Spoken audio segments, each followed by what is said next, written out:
I'm Sandy Walden from Serenity, your Master Grief Coach and Master Grief Coach Trainer.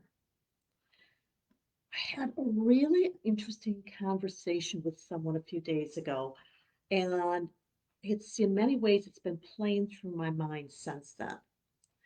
She talked about her relationship with the person she was grieving and how precious it is to her and always will be, but how it felt unsettling in many ways when she would hear someone else describe this person.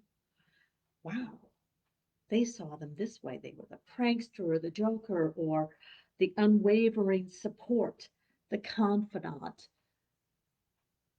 So many aspects. And her relationship with this person, unique and special and quite beautiful, but different, very different.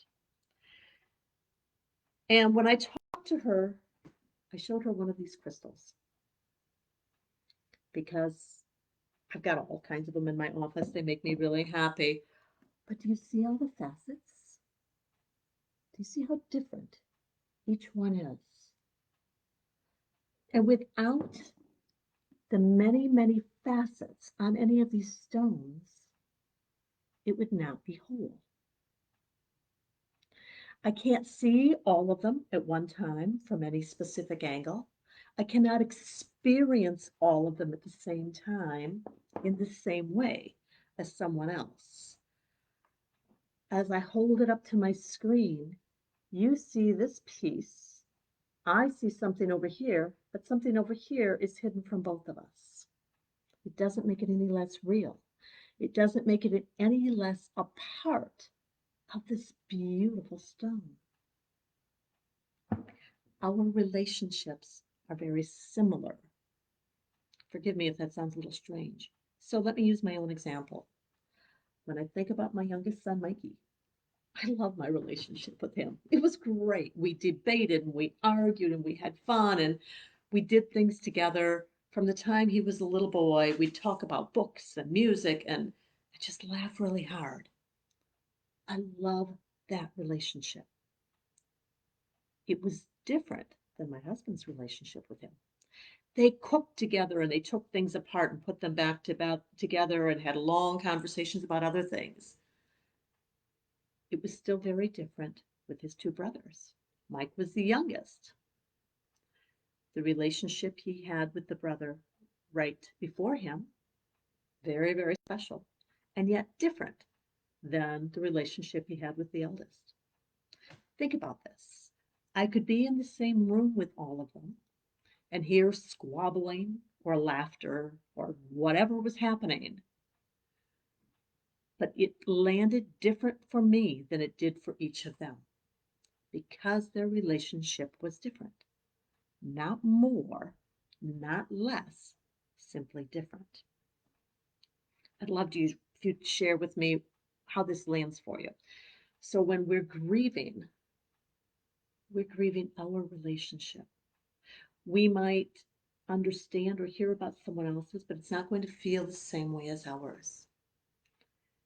There are times that everything in me would say, wow, I really wish I'd had that experience of cooking with him and being so close with him in that way. But that's not who I am or who we were together. And that's okay. A piece of me might be really jealous of it. That's okay too. That's okay too. All of these aspects, all of these facets make this beautiful crystal, this selenite. None of them are wrong. It's the peace we have.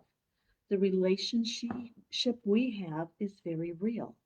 This also explains why we grieve a little differently. We're grieving a different relationship. The same person, the same whole being, but I'm missing different things than my husband.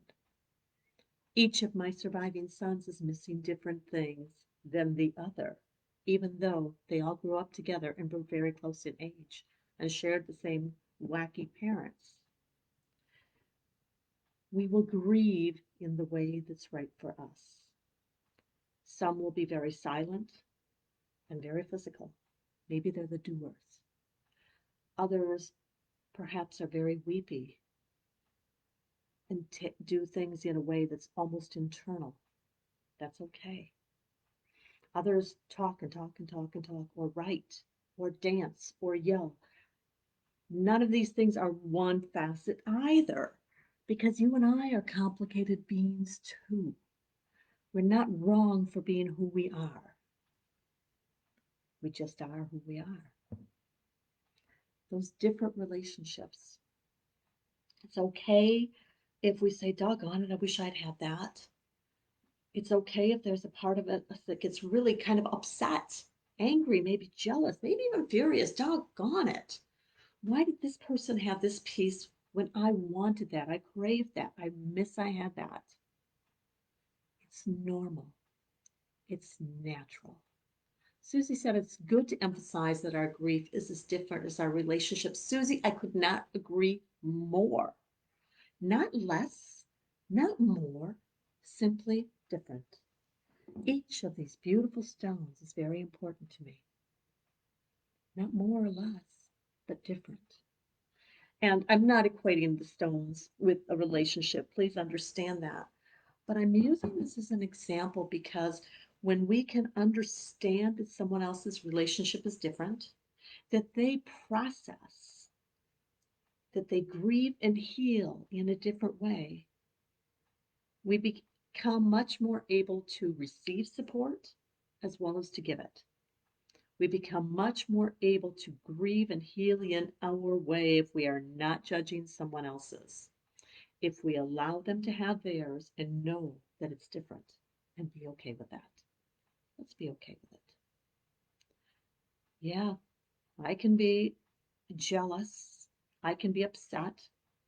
All of these things, every thought, every emotion we have always comes back to love. It's the love that prompts those feelings. And that matters. It matters.